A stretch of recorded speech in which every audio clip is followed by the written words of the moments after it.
Ladies and gentlemen, sports fans alike, welcome to another edition of Bill Swerski Sports Talk Chicago, one of the couple, two, three best podcasts around. So sit back, grab yourself a cold one and a Polish sausage, park your keister in the French room, and listen to Bill Swerski Sports Talk Chicago. In Chicago, you know that all sports rock. The Bears, Hawks, Bulls, Cubs, and Sox. Pick your favorite, you can choose, as long as the Packers lose. For everything you need to know, it's Bill Swerski Sports Talk Chicago. Bill Swerski Sports Talk Chicago. Hey everybody, welcome to episode 400 of Bill Swerski Sports Talk Chicago. This is your hosts, Alex and Sean. On this episode, we have so much to unpack. I can't even talk about it. It couldn't have happened at a more perfect time, episode 400. And we have just big news everywhere that we need to talk about. But first, I'd like to thank our sponsor, the Rockford Ice Hogs. If you're not familiar with the Rockford Ice Hogs, they're the AHL minor league affiliate of the Chicago Blackhawks. What does that mean for you? You get to see the stars of tomorrow today at family-friendly, affordable prices. Season is going on right now, so head on over to icehogs.com. Get yourself a hat, shirt, jersey, tickets, and more. Tell them Swerski Sports sent you. Wow. Alex, 400 episodes, and we are still going strong. And this couldn't have been a better timed episode. No, I almost think the sports world wanted to bring all its news out this week just so we could celebrate our 400th show. It's really amazing that, there's been 400 episodes of Bill Swerski Sports Talk Chicago, and it's been, an absolutely amazing ride being part of it as long as I have. I joined in 2016 and like you said, still going strong today. And, when I tweeted it out the other day that we were doing our 400th show, we got a lot of nice words from Big Dave and C Red Fred. They've always been very big supporters of the show. They've obviously been on the show a number of times. My brother as well, he gave his congratulations, and some other people like some of our loyal listeners have sent congratulations as well. So shout out to all of you guys. What a sports week. It's crazy that it seems like every minute something's coming out. Obviously we knew some things were coming, like, today's Selection Sunday. So obviously we're going to get all of that. But a lot of things we weren't as sure about came to pass. And then some moves that we didn't see coming in various sports came to pass. So and wow. Just timing everywhere, the legal tampering period in the NFL starts tomorrow. We're recording this on Sunday, so you probably will listen to this on Monday or Tuesday or whatever. But we're recording this prior to the legal tampering period starting, and so we knew we had that. We knew we had Selection Sunday. We knew we're a week, roughly a week out from the NHL trade deadline, where the Blackhawks figure to be players.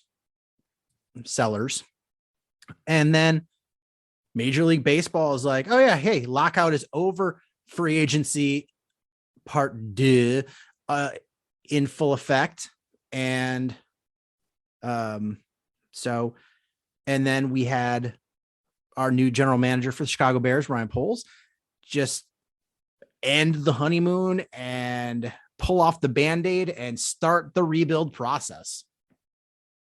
Yeah, that all happened within 2 hours. We had baseball coming back the afternoon, and then came the Bears news. It was like you had Cubs and Sox fans just so happy, celebrating.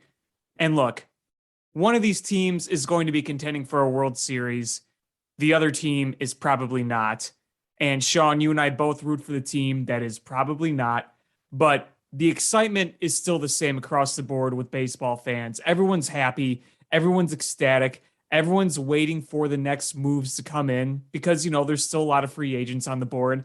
And then, boom, like dynamite, the Bears do what they do. And it's just a mixed bag of emotions among everybody in the city of Chicago. It's amazing how when something big happens, and then something else big happens that just has completely conflicting emotions, just everything that bounces around in your head. And I feel like we haven't gotten that in a while. And as weird as it sounds, it kind of felt good to have those bombshells all come, because it's like, man, there's so much emotional investment in all this sports, and you feel it as you experience it as it happens. Yeah, absolutely.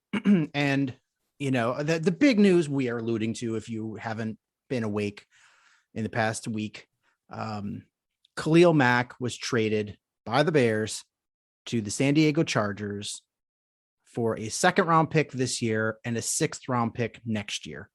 And San Diego will take the whole remaining salary of Khalil Mack. And, at first I was just in shock because I didn't think it was going to happen. I was like, well, you don't get value for it. And, I never really, I guess it didn't all sink into me that we're not going to Band-Aid this. We're not going to duct tape what Ryan Pace had put together the last 7 years. We're going to, under Ryan Poles, we're going to tear it down and build it in his vision. Right. I don't know if that's going to work.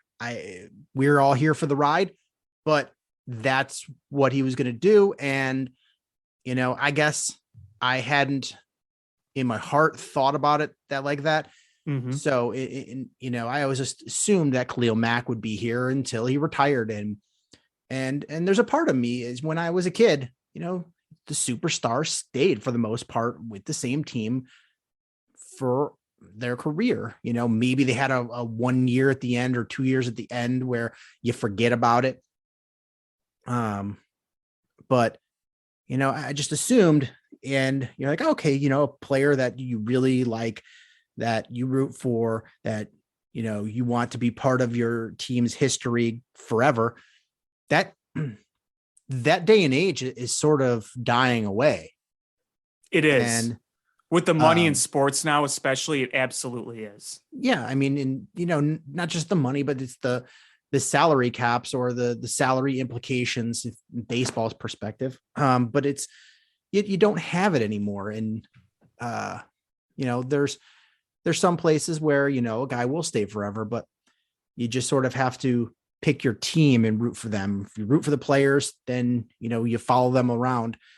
But, Khalil Mack was brought here with an expectation of winning a Super Bowl, and it just didn't pan out. And I don't blame him. I mean, I think there's a lot of people that, you're reading on Twitter or wherever, and they're sort of putting it on him as he's the face of the Bears failed in 2018 and beyond. But it's not on him. No, it's on Ryan Pace for not managing the cap well, and for not putting a complete team together. And it was especially on Matt Nagy, who, I don't know if you read Kevin Fishbane's article in The Athletic about, talking to people at the combine, but apparently, a lot of people that he talked to that are in the league, whether, working for a team or agents, or they all just were like, yeah, Matt Nagy was an abomination. And, they sort of think the Bears are the lovable losers without being lovable. They can't get out of their own way. And I think they think the McCaskies are kind of a joke. And all of those things are just really true, Yeah. Yeah. And it's hard to hear, but it's true. Yes. And I don't know I don't know how much to believe because I've not heard it from multiple sources, but DeBear's blog, who, for whatever it's worth, seemed to have insider information as far as the hiring and firing process in Hallis Hall, has reported that Virginia McCaskey's health has been failing in the last few days. Yeah, I heard that too. And I know I have read in like actual publications that the rest of the remaining family, the heirs, are split on what they want to do with the Bears. And we've talked about this before. Mm-hmm. And I just think about the financials of it. You know, how do you not sell the team?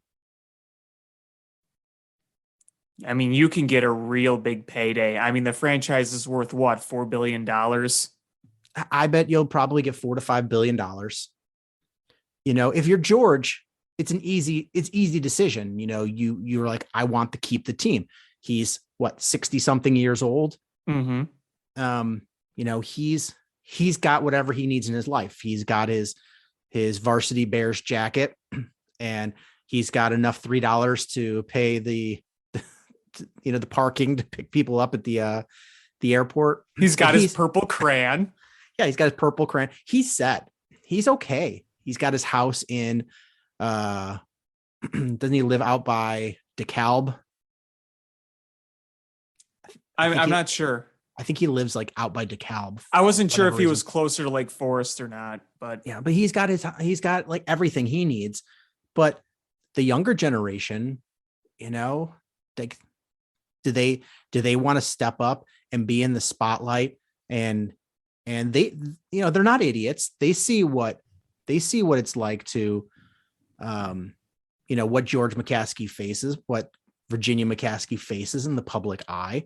None of them are out. The other ones are in public eye. That's, do you want to be in the public eye running a team that, or would you rather be a billionaire? Yeah, I mean, when the whole Arlington Heights thing came up, you kind of couldn't help but wonder how the family feels about the future of this team. And I've said before on this show that I have a feeling, though I cannot confirm it, I have that feeling that the McCaskey family is in ownership of the team as of now, and they have been mainly because of Virginia. Because she's around, they're not going to sell the team.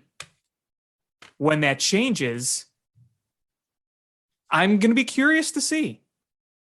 I mean, the timing of this all, you know, the building of, you know, the talking about Arlington Heights, knowing that you're not going to have a stadium in Arlington Heights for a while still, even if it all goes through, even if, you know, everything's signed and they got it contracted, they build a stadium, it's going to be a few years. It's not like they're going to sign this any day now, and then by next season, they're going to be playing in Arlington Heights. It's going to be a while. So it's going to be interesting to see. It really is. And, you know, Virginia McCaskey, you know, 99 years on this earth. I mean, this whole time, she's been very with it. I mean, she sits at all the games in her booth, and, you know, she talks, and, you know, you give her credit for being almost a century old. She's been articulate. She looks great for her age. You got to give her a lot of credit. I mean, you do. Yeah. And you know, it's not a lot of people live that long. Not to be morbid, you know, but most people don't live to be 100 years old. No. So Virginia McCaskey being 99 and 2 months, like she turned 99 2 months ago. So she, like her time on earth is coming to an end, and that's not being morbid. That's not being mean. That's just being realistic. And, you know, it's crazy. It's going to be chaos. And honestly, you know, if you're Ryan Poles, do you even think about that, or do you just tune that out and be like, nope, just going to do my job? Nah, I think he's got to just do his job. I really do. I mean, if they decided to sell the team, it's not like it would be soon, right? Like that. I mean, it would. I mean, depending on all what happens, you know, I don't really know how that would all play out timeline wise, but either way, I think Ryan Poles is just doing his job. And frankly, I think Ryan Poles, since he appears to be a very smart guy, I'm sure he went into those interviews kind of knowing the situation of the Bears hierarchy. So, I don't know if he would have taken the job if he thought that might have been a concern. Yeah. And to be honest with you, is none of us have visibility into Virginia's will. No. Maybe she leaves, financial considerations to the rest of the heirs, but maybe the entire team goes to George. It could. And knowing that he won't sell. And then the rest of the heirs don't have a say. They just get money. Yeah, they don't have to really do anything. So I don't know. I guess we see how this plays out, and assuming, I'm not gonna, question the Bears blog portrayal of the situation, because it's not a hard thing to imagine that somebody that's 99 plus years old is having some health problems. Yeah, I don't really know exactly what kind of sources they have, what they actually have. I have honestly no idea, but it feels like one of these situations where they've been thinking about this for a while. Considering the fact that the Arlington Heights, and I keep going back to that, but I think it is important. I feel like they had this thought out for quite some time, because when was the Arlington Heights bid? When we first heard about it, that was a year ago. About sometime. I honestly don't remember the exact time, but it's not like the Arlington Heights thing came up a few weeks ago or even a few months ago. It's been here for a while now. So this is nothing new. So whether or not they were planning this for the future, for maybe upping the value of the team, or that they just want to move to Arlington Heights. Is it possible that the Bears build this place in Arlington Heights? They kind of build everything up and then eventually sell, down the road? I don't know. We don't know. But it makes you think. It really does. But back to the Bears is, Mack gone, Danny Trevathan gone, Eddie Goldman gone, Tariq Cohen gone. Mm-hmm. And we learned that Tariq Cohen is not healthy enough. He had to be cut as an injury settlement. Mm-hmm. So that's crazy that, almost a year and a half or over a year and a half after his injury, most people would be 100%, and he's not ready to play. Yeah. That's crazy. It's really sad too. He's gone through a lot, and I wish him nothing but the best, but it's no surprise the Bears did it. No. When you were looking at where can they trim fat to rebuild their salary cap situation, I was like, do you get rid of Cohen? Because if he's healthy, he's expensive, but that he's a valuable weapon, but none of us really know the health situation. So apparently they do. And they're just like, nope, gone. But, in our minds, we look at this and goes, man, that's a lot of Bear starters that we're losing out on. The four of those guys combined for 728 snaps last year. Mm-hmm. Which is not a lot. Which is 3% of the Bear snaps. Yeah, that's not a lot. Khalil Mack played in 7 games, played very well in those 7 games, but then missed the rest of the season. Honestly, Danny Trevathan, I don't remember, when was the last time he actually, was on the field doing something? Legitimately don't remember. It's been a while. Danny Trevathan last year, he played in 5 games, made 1 start. I didn't even think he was in that many games last year. The guy was really good in his prime, but that was a while ago. When he came over from Denver, that was 2015. And, he was part of 2018. That was very good. And he obviously played good then. But, again, that was a while too. But I just want to quickly go back to Khalil Mack, because Khalil Mack is the big one, obviously. The best, most talented, established player on the Chicago Bears. What you said, I thought was accurate to a lot of people, where at first, kind of pissed off, kind of disappointed. You knew you weren't going to get the value that you traded for him. You knew that. But you see, man, a second-round pick and a sixth-round pick in 2023, you couldn't have at least gotten a fourth-round pick or a fifth-round pick as that second one. But then you saw that they were eating up a lot of, or all of, the salary that has been unpaid. There's still dead money to be paid, and that's why there's not going to be a lot of salary cap relief from Mack until next year, because of that dead money. But look at the circumstances. He's on the wrong side of 30. He was injured last year. And the year before. Yeah. I mean, he played in all 16 games. He started 16 games, but, there were some nagging injuries he was dealing with. Hasn't had double-digit sacks since 2018. 2018 was his career year. Makes sense. 27, you're in your prime. Khalil Mack could be a darn good player for the Chargers. Playing with Nick Bosa, he could do a good job. But like you said, Ryan Poles wants to rebuild this in his vision. And patchworking what's left of the Ryan Pace regime, you were looking at probably at best another 7-8 win team in 2022. That's not going to get you anywhere. And with Khalil Mack too, is whether or not he's good or not in the future,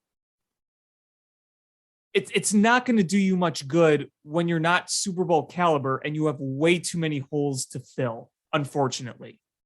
And part of that return that seems light, well, as much as I didn't like it and I expressed that thought on Twitter, the reality is the salary relief that you're going to get in 2023 and beyond is part of that return. It is. Yeah, you look at Amari Cooper, who's a legit number one wide receiver, and he's in his prime. Like he's in his 20s. Mm-hmm. And he got a fifth round pick in return. Right. Yeah. And swapping sixth round picks. So essentially moving up a couple of spots in the sixth round and a fifth round pick. And that's what they got from Amari Cooper. So, I think we all looked at it, and I'm going to be honest, is, part of it is, I thought the Bears and Ryan Poles could do a retooling of this team and make them competitive with a new coaching staff. And that's not the vision they had. And if that's the case, you take that salary cap relief, and that second round pick is going to be important. I mean, sure, we would have loved to see a first round pick, but I said this last week, and I firmly believe it. There's not a lot of top end talent in this draft, but boy, is this draft deep. Yes. I mean, you're probably looking at 60 to 70 picks are legit players, and having 3 picks in the top 70-ish is big. I mean, you had 2 previously, you're gaining another one, and in the 40s, that's big. That's important. You're going to be able to get a starting caliber wide receiver, or starting caliber cornerback, a starting caliber offensive lineman or linebacker. Right. I mean, getting as many picks as you can is important, and having 2 first-round picks in this draft is certainly nothing to gawk at, even if you still don't have a first-round pick. So you take what you can get there. But I think, and the ability to, depending on the designation of, did they designate these guys as, Khalil Mack is already off the books, but Trevathan, Goldman, Cohen, depending on if they're designated as post June 1st cuts, or they're now, the Bears have approximately $44 million this year to spend, and $135 million to spend next year. Yeah, I mean, that opens up a lot of options for you. I mean, having that cap space is a really good thing to have when you're in a rebuild. I mean, look at some of other teams that get new regimes, but they don't have the flexibility to work with it in the long term. And the other thing too is when you look at some of the players that the Bears have parted ways with, Mack, Trevathan, those guys are both older. And the average age of the Bears was pretty old last year. I mean, you had, for lack of a better terms, an old team. You had an old team. And 30 in football years is pretty old. So you ask yourself this too. Is Robert Quinn going to be traded? Or do we at least want someone to help anchor that defense? Because his value is probably going to be as high as it's going to be. He's not exactly a spring chicken either, but he is coming off a fantastic year. So could you maybe get more for that? Or do you want to hang on to him? That's going to be another question too, that you're going to be asking until he is or he isn't traded. Robert Quinn, I look at him as, I'm eyeing him as a probable trade candidate because you're not going to cut him. No, God, no. Because you're in a fine cap situation now. You can absorb it. You do need a pass rusher. So you're going to rely on him. But if you can get a good pick for him, you're definitely going to consider moving him because, I mean, he's making a big chunk of change. So, it is it, but I mean, with the dead cap money, it moves you from like 43-ish million to 48 million this year and up to 153 next year if you trade him. So it does free up some room, but not so much room that like Khalil Mack did that you're like, oh yeah, we just got to get rid of him to rebuild this. You've got to get value for him. And I don't think you're going to get the value right now for him. I think it's going to, because there's teams out there that are going, well, why am I going to trade a good draft pick for him when I could just throw money at a pass rusher in the free agency? Where the value is going to come in for Robert Quinn is at the draft, when teams are like, okay, all the top pass rushers are gone. We didn't get one. We need one. And trade night is your best bet of seeing Robert Quinn moved. Mm-hmm. Or just before that, because teams are going to be like, you know what? Let's just pull the trigger. We need somebody that we know is going to be a pass rusher. So I put it as 60-40, the Bears trade Robert Quinn. But I put together my first rough draft of what the Bears do in the offseason, and I have Robert Quinn still on the Bears. Just because I have no idea what his trade value is. And so I left him there. Yeah, no, that's fair. That's fair. I mean, like you said, you kind of want someone to be a pass rusher on the team, but if you could get a deal, then, keep building up on those draft picks. So we'll see what obviously happens there. I think the last thing that I kind of want to point out about Khalil Mack, about this whole thing, it makes sense. And I'm happy that while I don't know if Ryan Poles is going to be able to build an elite team, I'm kind of happy that we're kind of starting fresh here.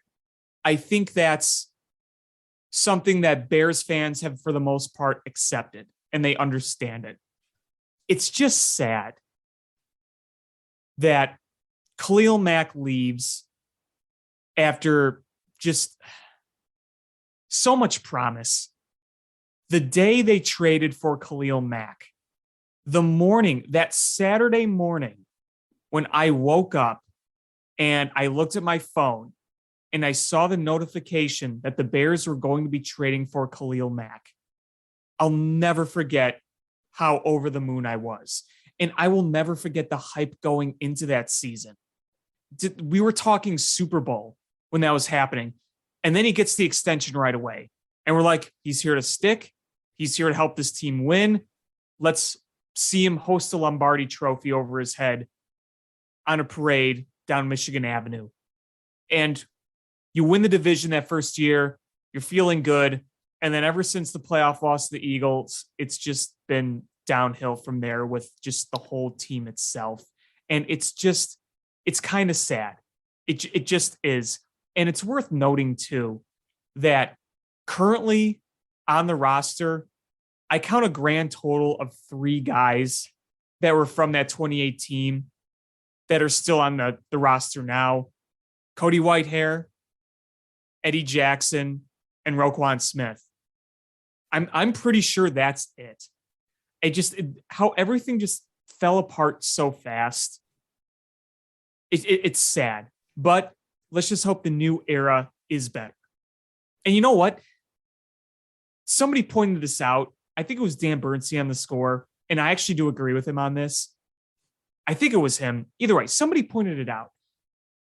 The peak of the Khalil Mack era, like the absolute peak. You could say, oh, the peak was 2018. He had an elite year that year. Yeah, that's true. But if you were to look at the single peak of the Khalil Mack era, it was the first half of the first game. Yeah. Speaking of Dan Bernstein, he made a tweet after the trade that was, the Bears are closer to winning the Super Bowl today than they were yesterday. And I feel pretty proud of myself. I was feeling pretty witty.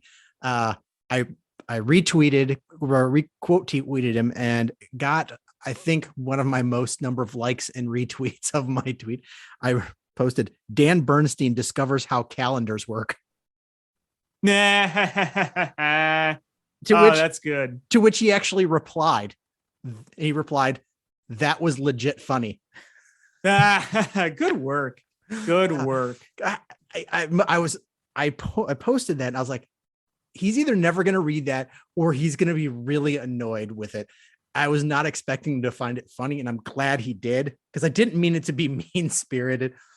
Yeah, it was a joke. It was a joke, because you're always going to be, I guess, closer to a Super Bowl today than you were yesterday, unless you just won the Super Bowl. That's good. I got to find this tweet now, because I didn't see you tweet that. I'm going to scroll through here. Here we go. Good work. Love it.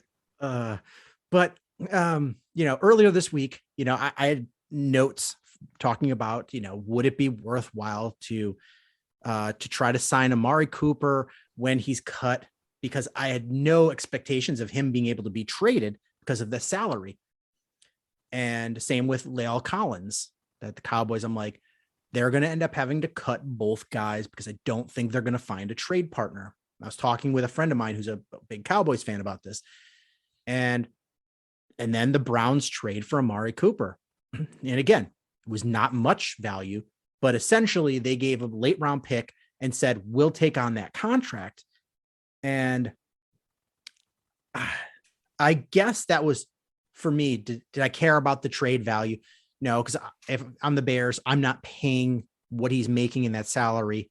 Right. And giving up any, if I'm the Bears, I am not giving up any draft capital this year. No, you shouldn't. I mean, again, you're not one player away from being a legitimate Super Bowl contender. So you need all that draft capital. But I guess the sobering fact for me was that teams look at Amari Cooper and say, oh, yeah, I'm just going to pay that 20-something million this year. Screw it. And it makes me think, you know what? The Bears are not going to be able to sign a number one receiver. No. And it just sort of changed the outlook that I have on how they're going to have to work things. And, they're not going to be able to have that traditional one receiver, 1-2, and then they lift up everybody else. They're going to have to just put together a solid wide receiver core of okay or above average guys in order to make this work. Well, I don't know if you saw the rumors today, but it sounds like the Juju Smith-Schuster Bears connections are heating up a little bit. and again, I like Juju Smith-Schuster, and he's like, in a few minutes, I'm going to go through what my very early Bears offseason looks like. And I debated. I was like, Juju Smith-Schuster or Christian Kirk, DJ Shark. Those are the three names that I think, you need to walk away with one of those guys. And I like Juju Smith-Schuster because I think, is he talent-wise probably the worst of those three players, but he's also probably going to come at a short deal for not as much money as the other two. You can probably get him on a 1 year, $10 million contract or 2 year, $20 million contract, as opposed to a 4 year averaging $15 million a year. It's a big difference. Mm-hmm. So and he's got a lot to prove, because I think if you give him a short deal, he'll still be able to get one more contract in his prime. And, that's probably a selling point to him, where he gets to build some upside. So I do like that, but you're going to basically have to have synergy and, build up, a good, everybody in your wide receiver core be decent, because you're going to have to rely on matchups rather than a number one guy to carry you sometimes. Right, exactly. You're going to want guys with some speed. We talked about Jakeem Grant last year. I'd love to have him back. It seems like he is going to be a fairly hot commodity in the market, which I'm not surprised. I'm not surprised at all. So I would like to have him back too, but it appears that several teams, the rumors are several teams are interested in him. I don't think he's going to get a huge payday, but you're like, okay, well, what are we willing to pay for a Jakeem Grant? Right. That comes down to it. And I feel that, Cordero Patterson, I've expressed this many times before, I'd love to have him back. I'm sure teams are going to be in on him as well after the year he had with Atlanta. Yeah. So, I want to quickly go through my very early tampering period off season for the Bears. So I have them moving on from quite a few people on the roster, but I have them bringing in as a free agent Allen Lazard and Christian Kirk as wide receivers.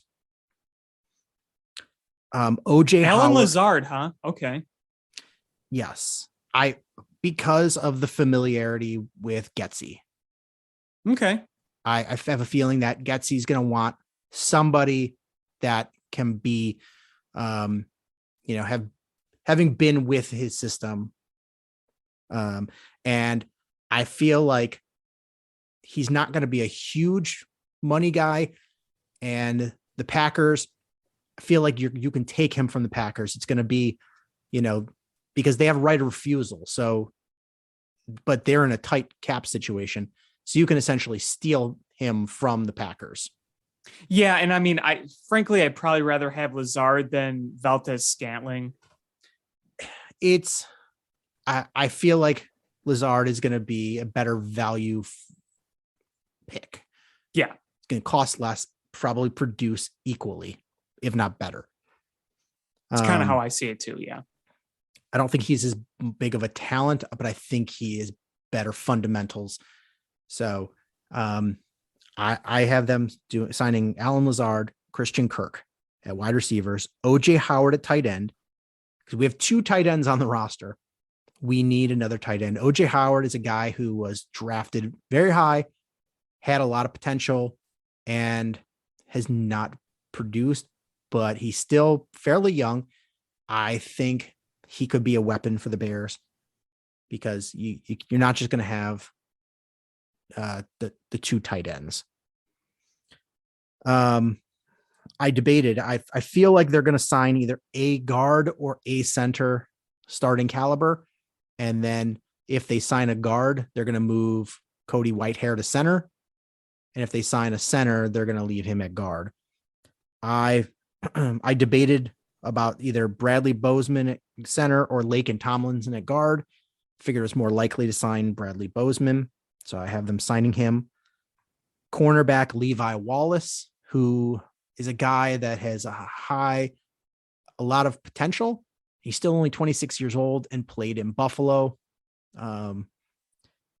Is he world beater? No, but is he going to be an affordable starting option that's actually, infinitely better than anything we've had? Yes. Eric Fisher at tackle. For a left tackle, I think he's going to be a reasonable option for a quality left tackle. I think you can get him for like 14 or 15 million a year. And then I have them re-signing Deion Bush, DeAndre Houston Carson, Marcus Hunt, and Alex Bars. And then in the draft, I have them drafting Sky Moore, the wide receiver out of Western Michigan, Roger McCreary, the cornerback out of Auburn, George Pickens, the wide receiver out of Georgia. I'm going to butcher the name again, but it is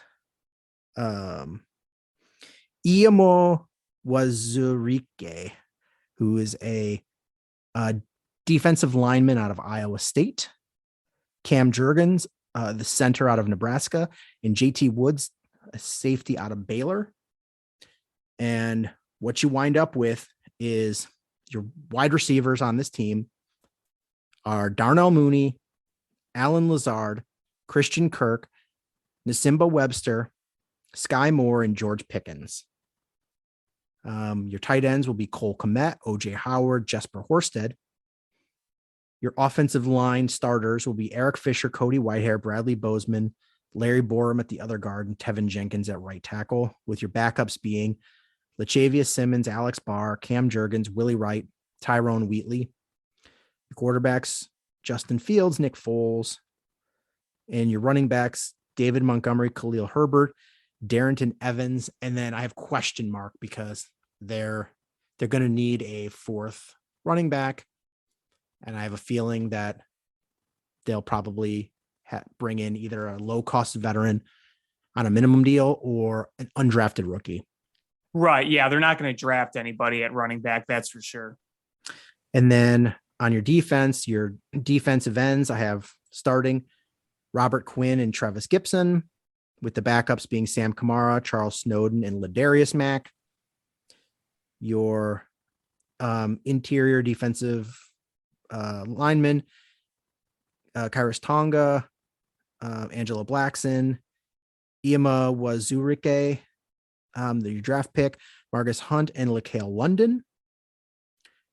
Your linebackers, this was tough because I tried getting, being able to get decent starters and depth, and with their salary cap, even with the amount of money they had, it was tough. So their linebacking core, I have it as Roquan Smith, Christian Jones, and Caleb Johnson as their starters. And their backups, I have Noah Dawkins, and then two undrafted rookie free agents, Jeremiah Moon and Jesse Luketa. Your cornerbacks, starting cornerbacks, Jalen Johnson and Levi Wallace. And I missed a draft pick that I meant to say, is Josh Jobe, the cornerback out of Alabama. So your backup cornerbacks, which I feel like this goes like this. You're going to have a decent stable of cornerbacks. So Jalen Johnson, Levi Wallace, your starters, Josh Jobe, Roger McCreary as backups, and Thomas Graham Jr. Your safeties, Eddie Jackson, Deion Bush as your starters, DeAndre Houston Carson, and JT Woods as your backups, Cairo Santos, Pat O'Donnell as your punter kicker, and Bo Brinkley as your long snapper, who is their current long snapper. So that is where I have the Bears. That is not a Super Bowl roster, but that's actually, I feel like you can be fairly competitive. Yeah, I mean, if all goes well there, one of the things I've been thinking about looking at 2022 is, they're obviously going to draft some guys that you want to be long-term pieces. But what about some of the other pieces that you get most likely via free agency? Because I don't think you're really pulling off many trades to get player assets at this point. So, are you going to go for a lot of the on the fly type of guys, somebody that could have more value than what you're paying for? What kind of moves are you going to make there? It's going to be interesting to see how Poles fills these positions for this year because, look, you need a lot of holes to fill. So what kind of guys are you going to target in what areas? Wide receivers, for example. Like you said, if they're not going to have that number one type of wide receiver, how are you going to balance that out? Guys with speed, guys with size and strength. What are you going to target for that? How much of it is going to be in the draft? How much of it is going to be in free agency?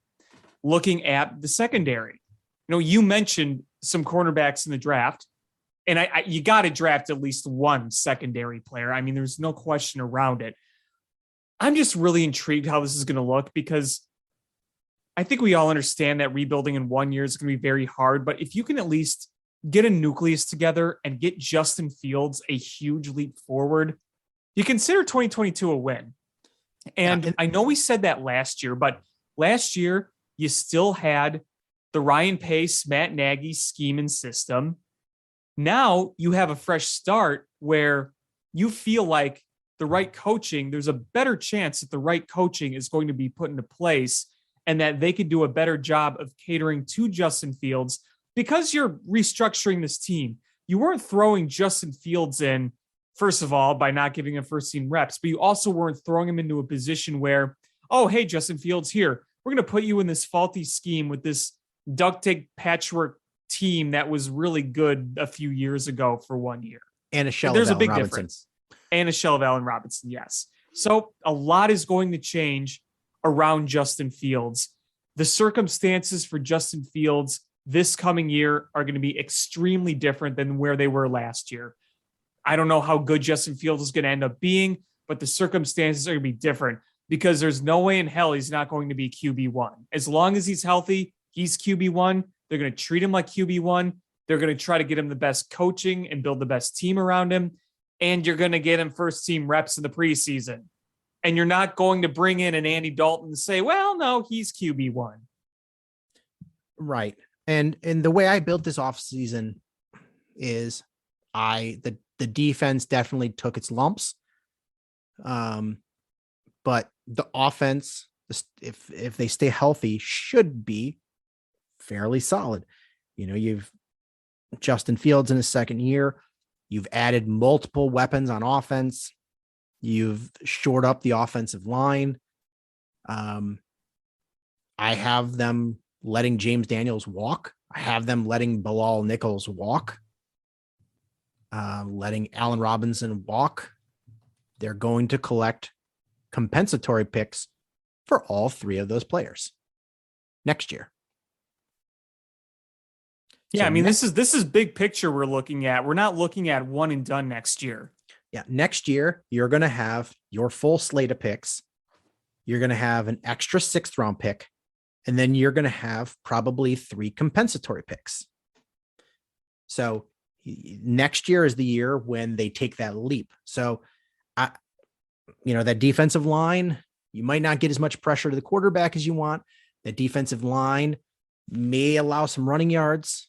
The cornerbacks are going to be okay, but your offense should take a huge leap. And you hope that your defensive head coach can use his wizardry to shore up the defense because he has made defenses work with worse players. So it's, if they can just be a bend, don't break defense and your offense takes that step forward, that I consider this offseason a win. Well, I'll tell you what, next season, if we're going to lose games next season, I pray to God that it's going to be of the 41-39 variety, if you know what I mean. Oh, absolutely. And it's funny because we've never really been in that spot as Bears fans. We've always been in the 15 to 12 loss. You can't score. I mean, except for 1 year. But other than that, it's been exactly like you said. I tell the story of, the one time I went when the Bears were playing down in Champaign, and I went with my dad, and the Bears, I think it was the last game of the season. They were playing the Buccaneers. And I believe that's the year the Buccaneers won the Super Bowl, where they had that awesome defense. Mm-hmm. And I think the Bears only crossed midfield once, and they didn't score at all. And I want to say the game was like 15-0, and there was no touchdown scored the whole game. It was like 5 field goals by the Buccaneers. And I was just like, this sucks, because it was cold and I was not preparing to go to a game. I got tickets for Christmas, and I was coming out from, I was already out here from Philadelphia. In Philadelphia, it doesn't get as nearly as cold as it does here. So I didn't have a winter coat. I just wore hooded sweatshirts. And I'm like, I'm not going to buy a winter coat to go home for Christmas. I'll just be from a car to a house. So I literally went to an NFL game with a hooded sweatshirt and a Brian Urlacher jersey outside in this late December. That's sucked. bad. It was so cold. Oh, that 2002 team, that was a bad team. And it was the year they were rebuilding Soldier Field, so that would have been in Champaign, right? Yep. Yeah. It was brutal. And you know what? It's scoring a lot of points, even if you're losing.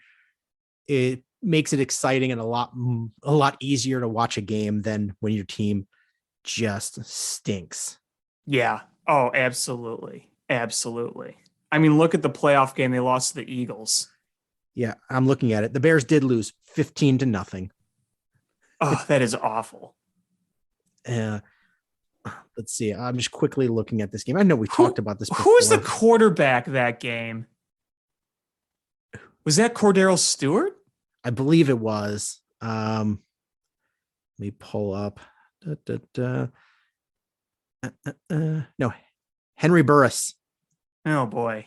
He had 78 yards passing that game. Oh, just the late 90s, early 2000s. That is truly when you can look at the long list of Bears quarterbacks. Yeah, the quarterback matchup in that game was Henry Burris versus Rob Johnson. Worth driving 2.5 hours to Champaign to? Yeah, that was bad. Let's see. Michael Pittman was the leading rusher, rushed for 90 yards. The leading rusher on the Bears was Adrian Peterson. Not that Adrian Peterson, the other Adrian Peterson. Our Adrian Peterson. Who had 42 yards rushing. The leading receiver for the Bears that game, Leon Johnson, 31 yards. Man. The leading receiver in the game, Keyshawn Johnson, 41 yards. Real exciting there. Yeah, it was. Let's see. Bears drives. Punt, interception, end of half. Punt, interception, end of game. Oh, my Lord. Oh, God. Wait, so first drive, 7 net yards. Second drive, 2 net yards. Third drive, 5 net yards. Fourth drive, 17 net yards. Next one, 55 net yards, which ended in an interception. Then 0 yards, end of half. 6 yards, 29 yards, 0 yards, 17 yards, 0 yards, 81 yards that they didn't score. Did they miss a field goal? I think they were trying to go for a touchdown, if I remember correctly. Okay. Yeah, and yeah, so looks like it looks like they only crossed the line 3 times. once barely. 3 times they crossed the midfield. Yikes. Yikes, yikes, yikes.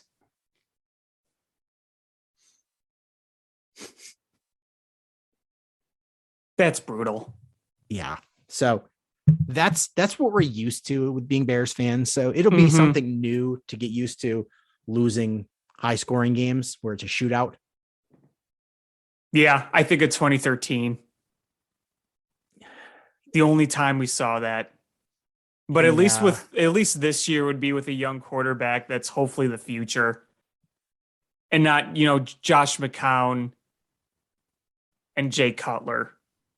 Though I liked Josh McCown a lot, but Josh McCown was only going to be there so long, and he was at the end of the day a backup quarterback, a very good backup quarterback, but a backup quarterback who worked with Alshon Jeffrey and Brandon Marshall. But I want a high scoring offense with our future quarterback and not an older veteran. And breaking news, the Cowboys re-signed Michael Gallup. So that wide receiver pool that we thought was going to be huge in a few weeks ago has completely dried up. When you said breaking news, I was really hoping there'd be another baseball development. But you know what is, baseball. I mentioned it on the show that I really thought that despite the lockout and there was supposed to be no contact between the front offices and players or agents, I'm like, you know what? They've got to be talking about this, because when the lockout ends and they agree to a deal, and they're going to have very little time before players have to sign, get into camp and get ready.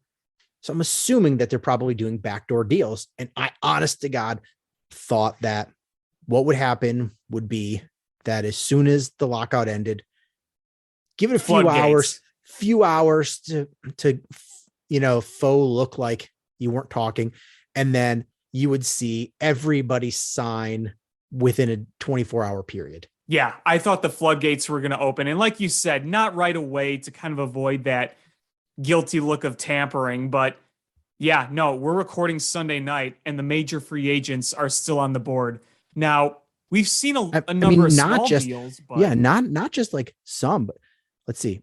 Carlos Correa unsigned, Chris Bryant unsigned, Freddie Freeman unsigned, Zach Greinke, Trevor Story unsigned, Nick Castellanos unsigned, Seiya Suzuki still posted, Kenley Jansen unsigned, Anthony Rizzo, Michael Conforto, Kyle Schwarber, Nelson Cruz looks like he's very close, but he's still unsigned. Michael Pineda, Zach Greinke. I mean, there's Jorge Soler. And the spring training games start this week. Yeah, mandatory reporting day is today for players that are signed. Yeah, they got to get their butts down there. So everybody that has signed a contract has to be in camp as we're recording. They have to already have been there. And there's a lot of big name free agents that are still unsigned. And we're only seeing small deals trickle through. Yeah, I mean, we're seeing minor league deals, mid-tier at most deals. We saw the White Sox make a few moves for depth. We saw the Cubs make a few smaller moves. One of which that got Cubs Twitter in a panic, but we'll see what happens, once this is all said and done. But yeah, I mean, I'm waiting for the floodgates to open with these big free agents. I'm waiting for it. And I don't know if it's going to be tonight as we're recording, like right after we hop off. That would be insane if that happened.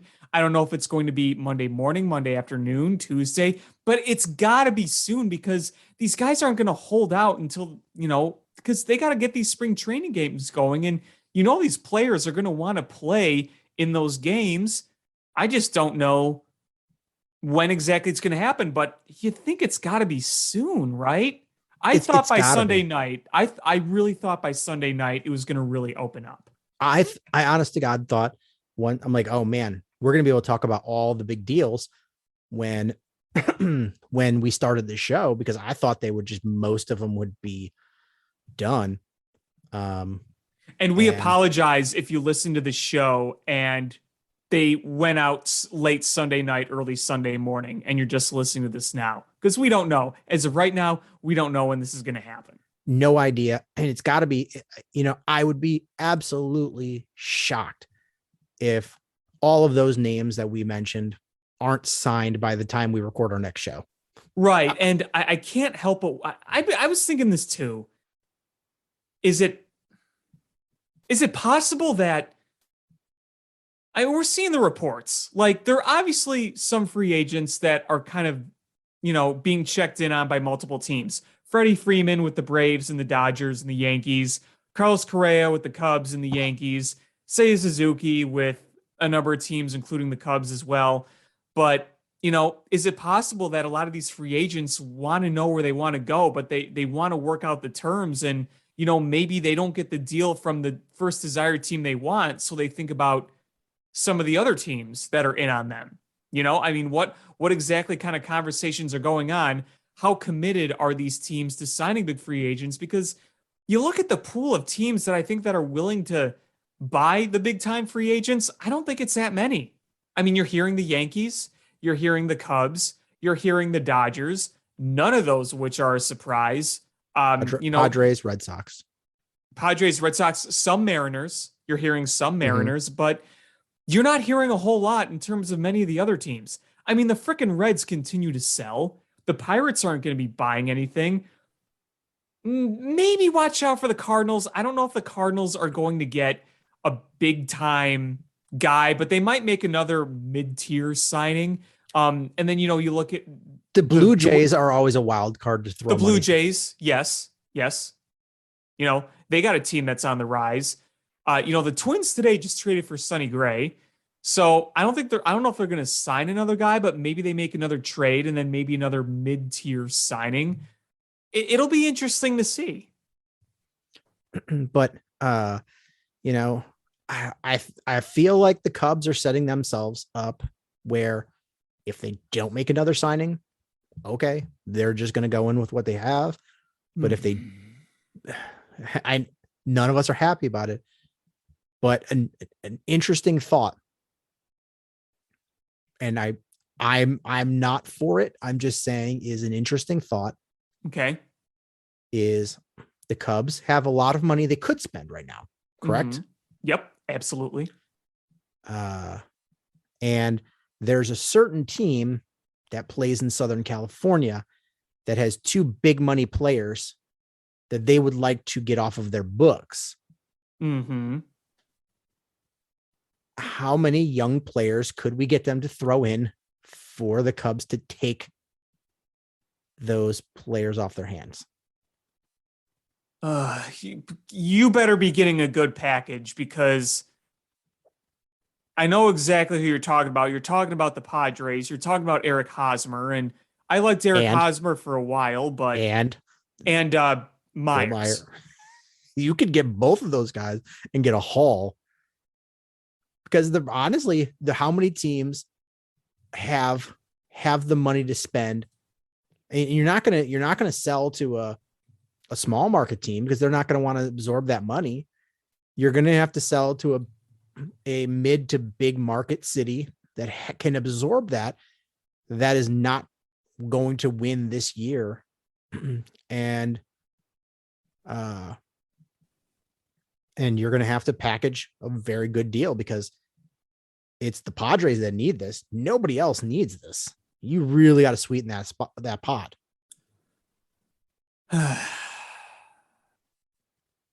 I get it. I'm looking at Eric Hosmer's contract now.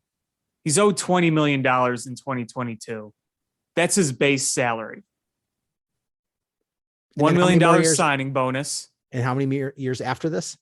He's got 3 more after this. They're all player options. Which he's going to pick up. Because he damn well knows if he opts out, no one's giving him. Because the last 3 years, if he picks up those player options each year, this is according to Spot Track, $13 million. Yeah. $13 million. But you can eat that. It sucks. It's going to suck this year, Will Myers would be the interesting one because, I think this is the only year. Yeah, Will Myers, that idea doesn't bother me as much. Will Myers, fine. You can play him in a number of spots. He's a veteran, whatever, fine.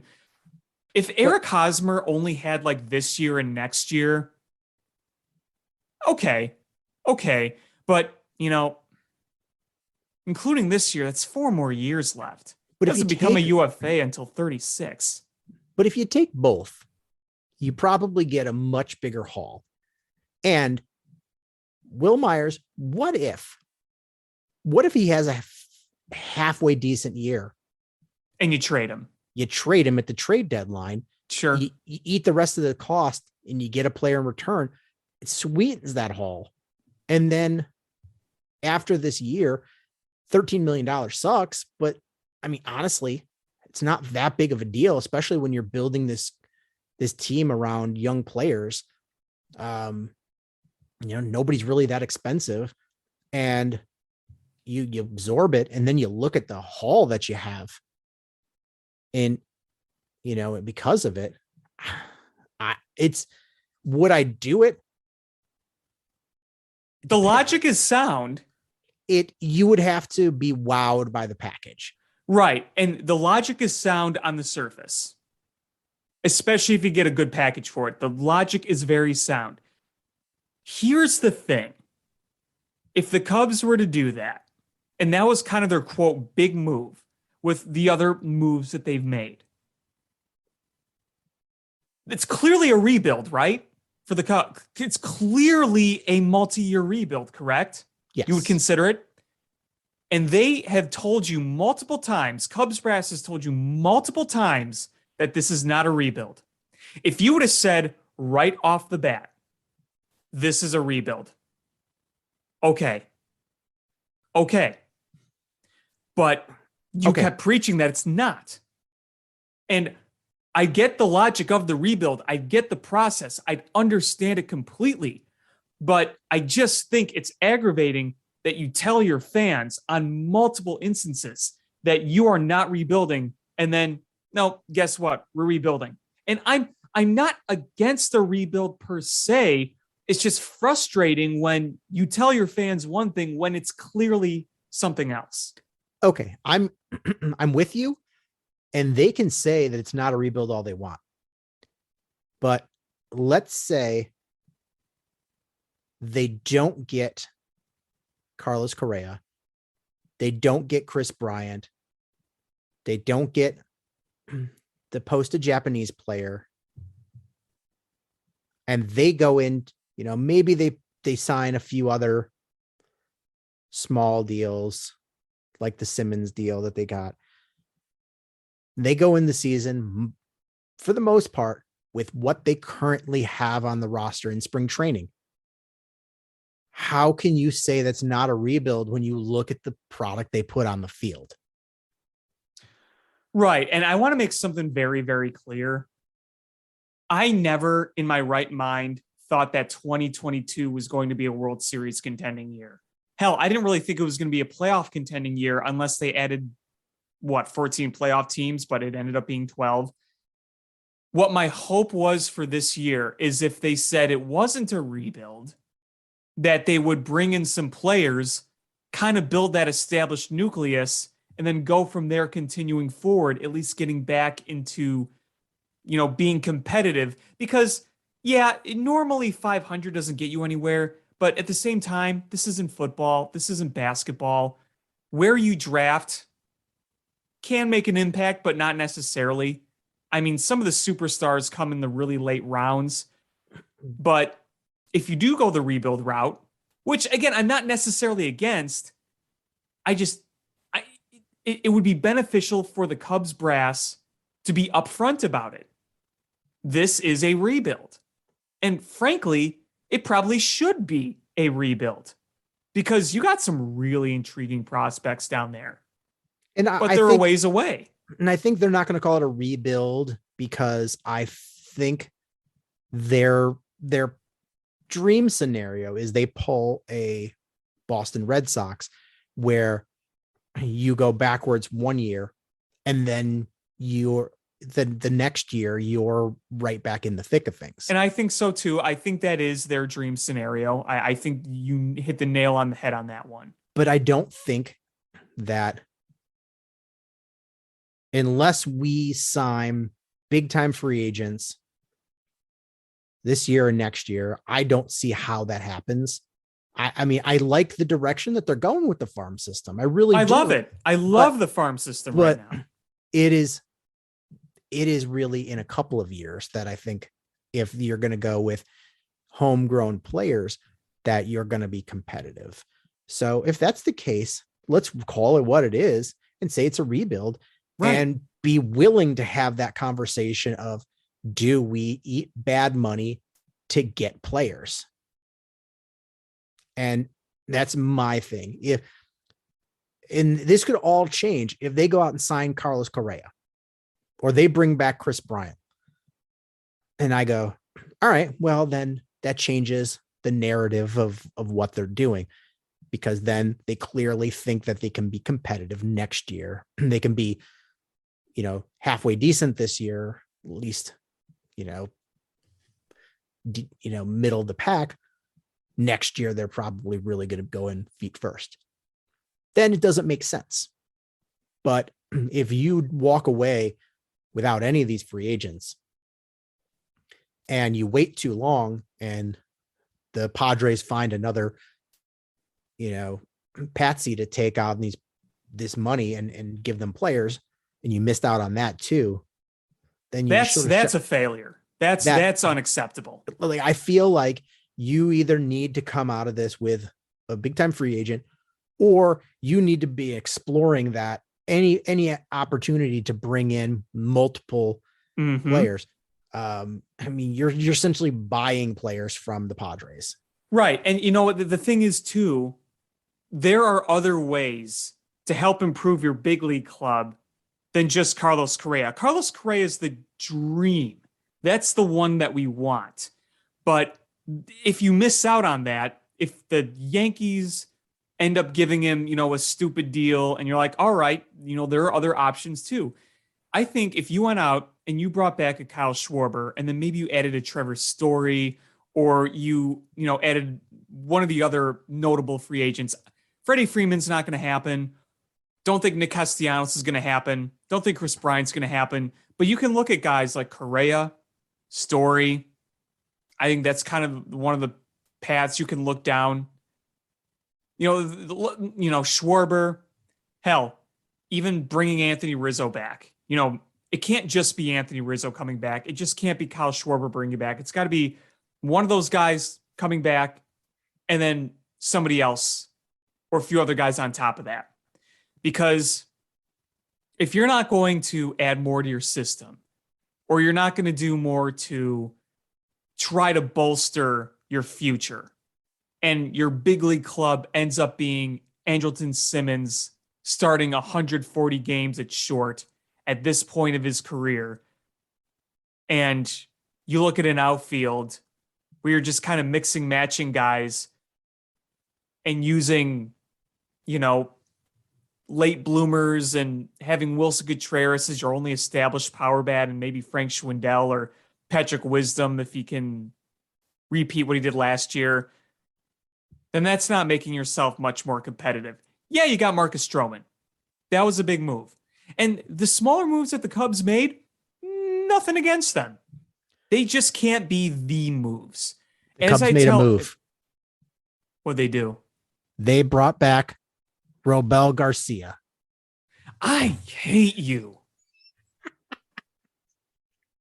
God. You son of a bitch. I love Robel Garcia. Okay, I can't talk because I made a tweet last night that ended up kind of blowing up a bit.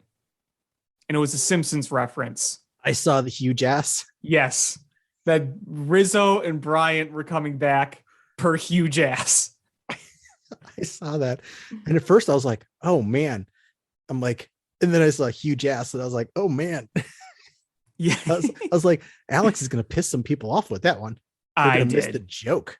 I did. But a lot of people found it funny. So. I found it funny.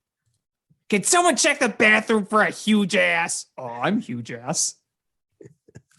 Rubble, rubble. Rubble. So yeah, we've got Rabel Garcia coming back. I deserve that. I deserve that. But either way, you know, my whole point is either make improvements to the big league club to help further improve your club for the future, or bring in more assets and call it a rebuild. The Cubs need to give their fans a direction. They need to come out with a direction, because let's look at what's going on here. Baseball was just in a lockout. The Cubs are building a massive sports book, and the Ricketts want to buy Chelsea. So all this is happening.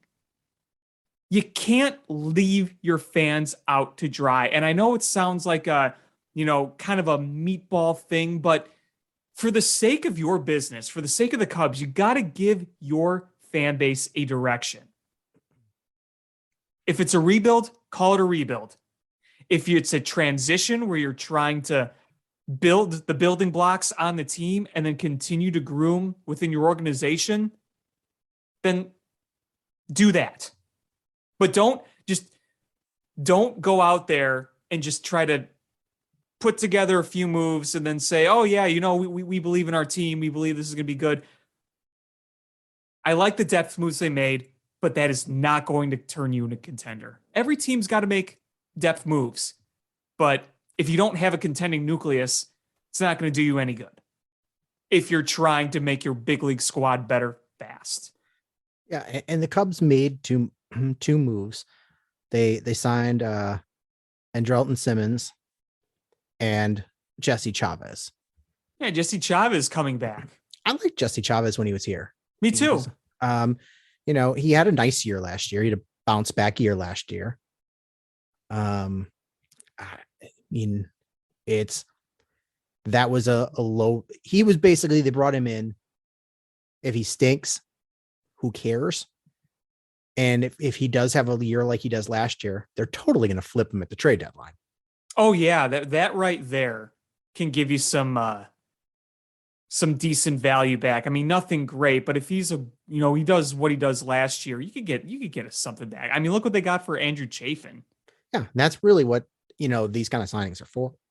Right. And then the Simmons one, I don't know why people think that if just because you signed a guy to a 1 year, $4 million contract, that stops you from signing Carlos Correa. No, it shouldn't at all. No, it really shouldn't. He's basically a defensive shortstop. And he's not a hitter. That's a utility guy price. Yeah, so, 1 year, $4 million. It's pocket change. Yeah, and that's another guy that you could flip at the trade deadline if there's an injury. A team in the hunt has an injury. Here you go. We'll dangle this guy. You can't really go wrong on a cheap 1 year deal.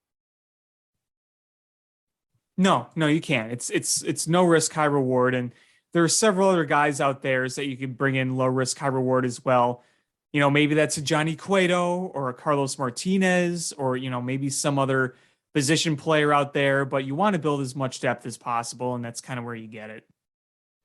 Yeah. And that's really what we've got with the Cubs. You're hearing they're in on Seiya Suzuki. You hear they're in on Carlos Correa.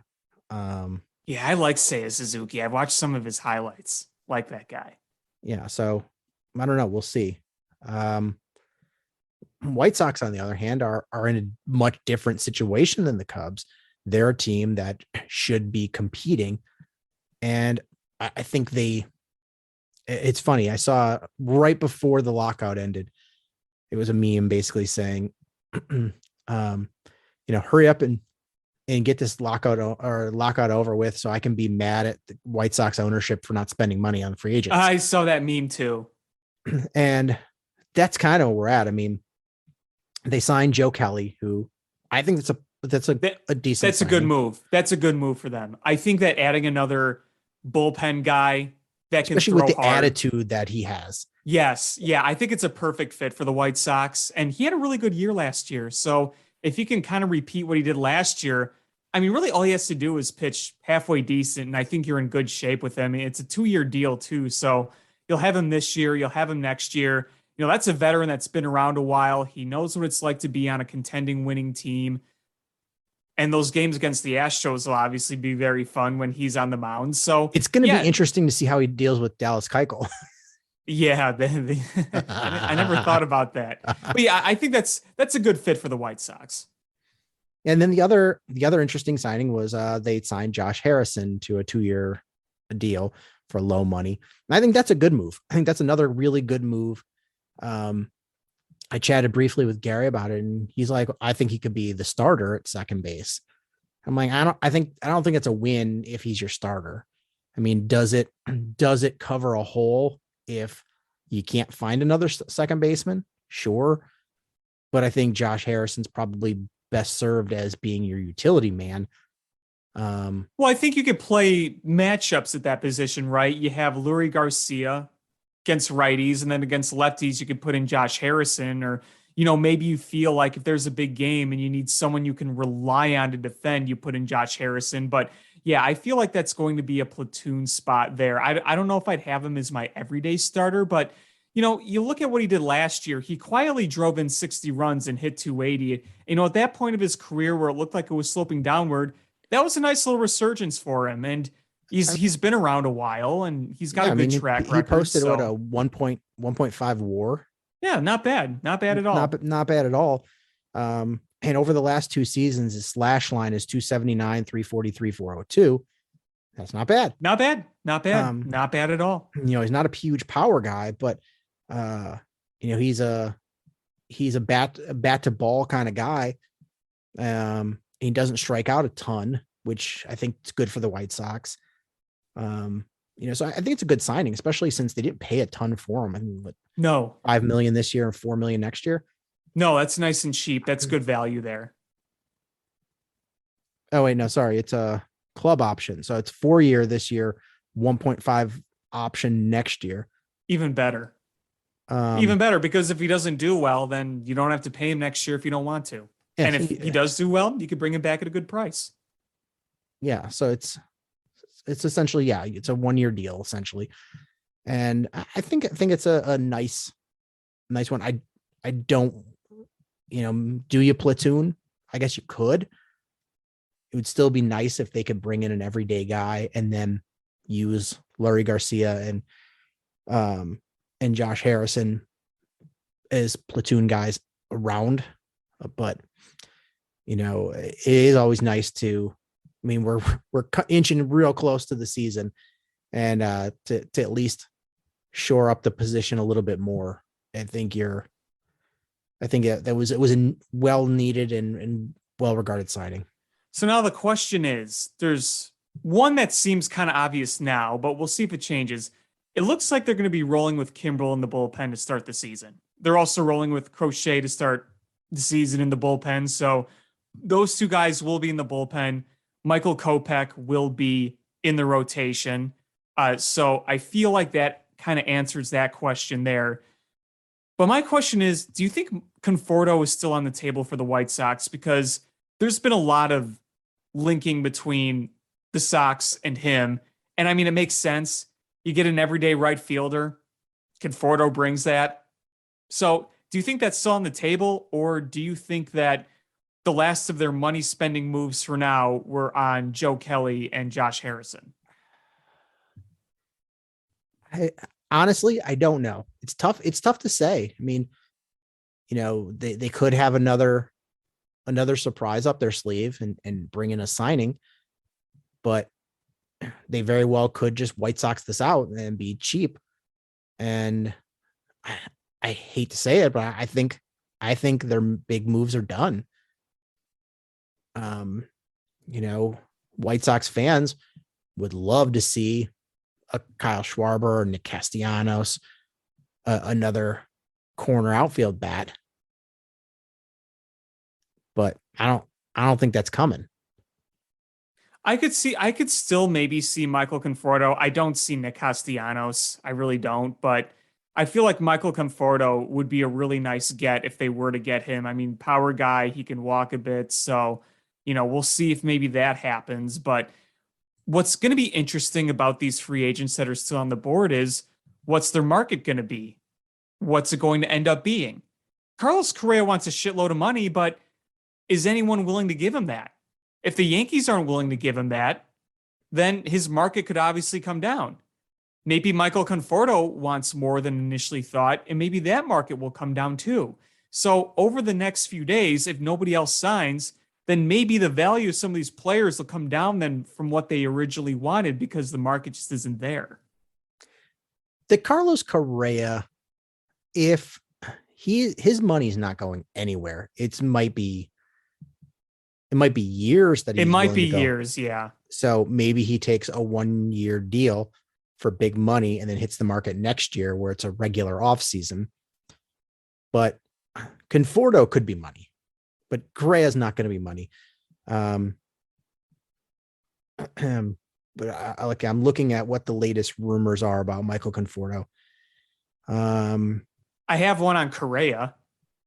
What's that? According to MLB Marathon, seems like Correa's choice could come down between the Cubs, Yankees, and Astros based on the market. Story could be a consolation to whoever misses out on Correa. So not a lot of surprise there. It sounds like Correa's market is pretty small because of the money and the years that he wants. Not because of the talent, but because of that. Conforto's market, I'm sure, is probably interesting. It's just with the White Sox that's just a position that they absolutely could knock out if they got him. I don't know how many other teams are in need of an everyday right fielder than the White Sox potentially could be. Not saying the White Sox couldn't get away with it. They could platoon guys like Vaughn out there, but that they'd ideally like to have an everyday guy. The New York Post is reporting that the suitors for Michael Conforto are the Padres, the Rockies, and the Yankees. But the Denver Post is reporting that the Rockies don't have him as a top priority. So again, curious of how this is going to play out. Well, the Padres are in on Nelson Cruz, but he's going to be their DH. So if the Padres were to add Nelson Cruz and potentially Michael Conforto, those would be two really good moves on their part. And if you're the Yankees, you bring in Michael Conforto, you got that right field short porch. It's probably a dream for him.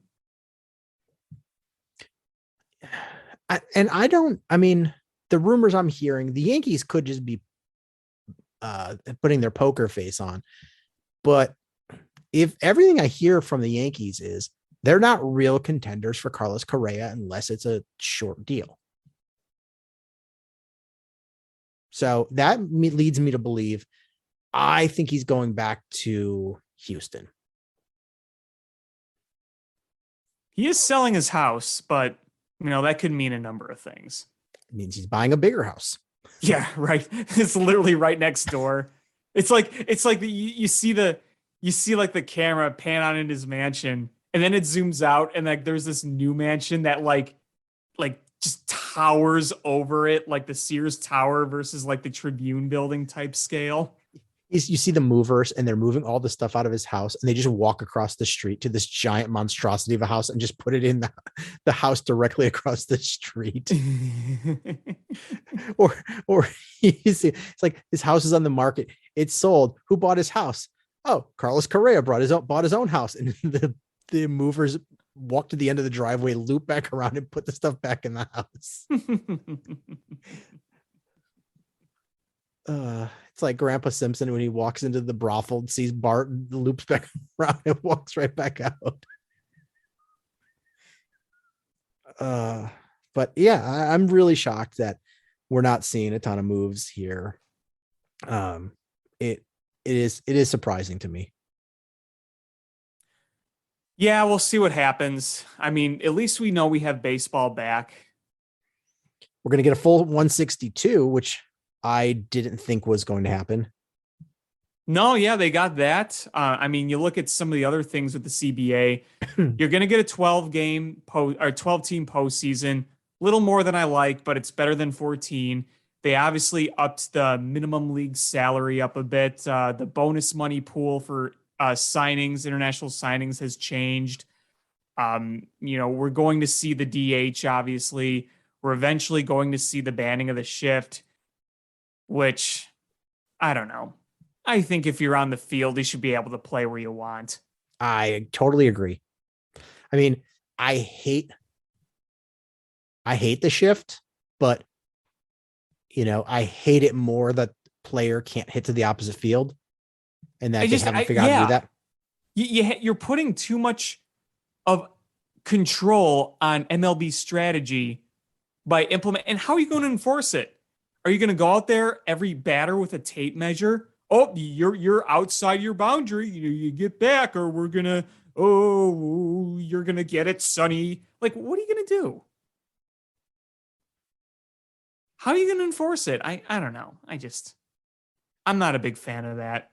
The shift is frustrating, but let them play. So, quick question. Mm-hmm. Is this going to be Miguel Cabrera's last year?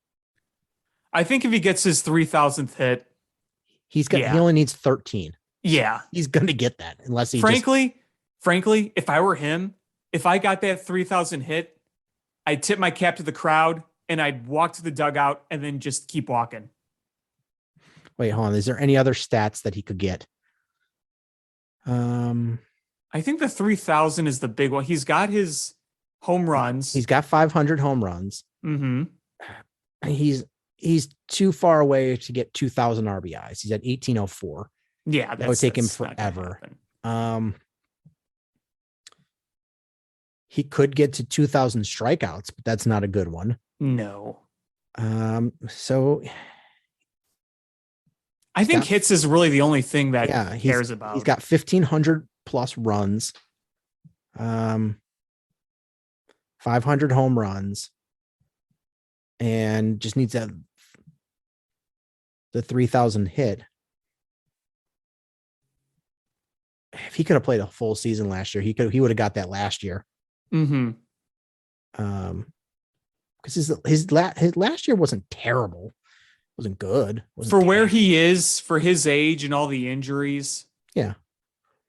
So he'll get that this year, and that would be hilarious if he just like you said, he got that hit. They put in a pinch runner. He waved to everybody and then ran into the dugout.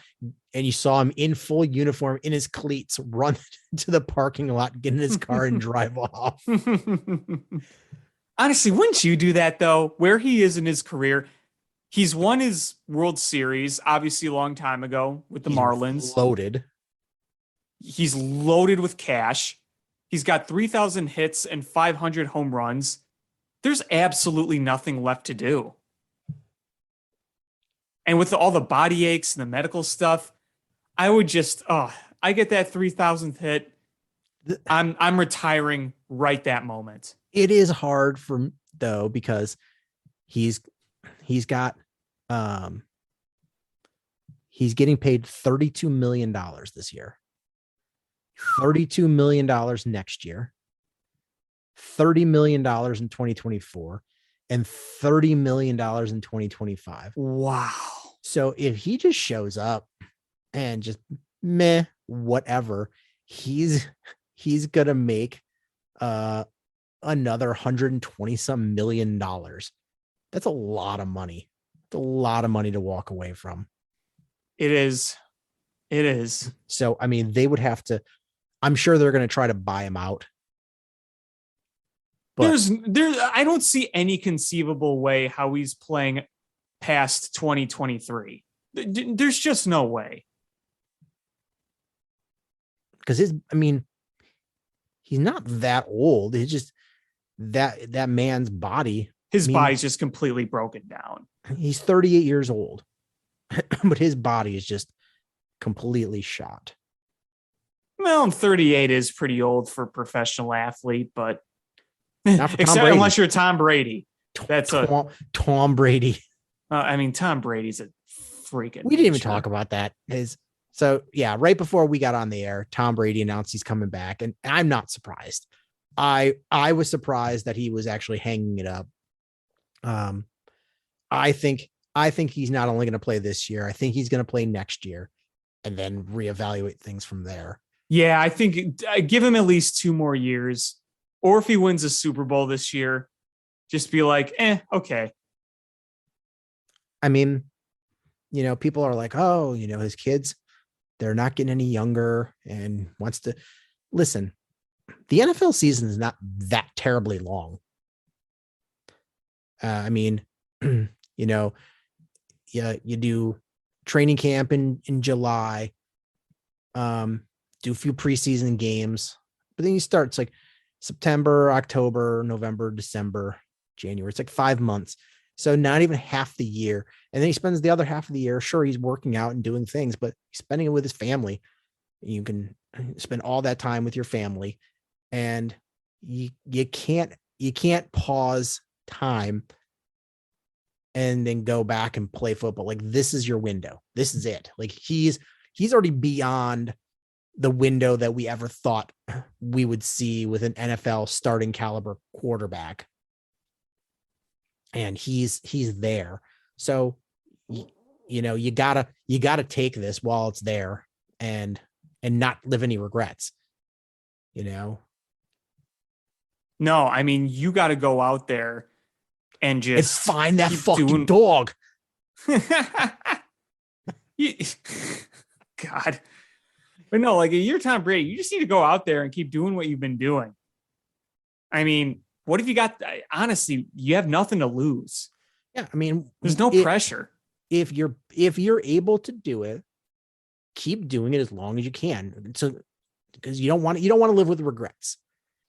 Too many guys, they stay out there way too long, and the NFL is very good about letting you know when you're done.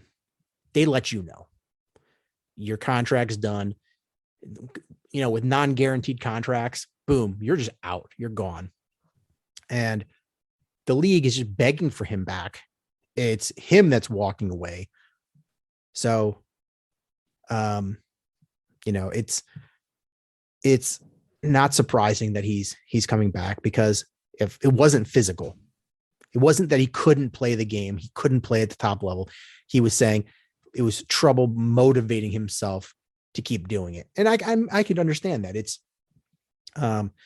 usually it's the body that gives up, and I can't do it because I'm too much pain, or I'm just not fast enough to do it anymore. I've lost a couple of steps.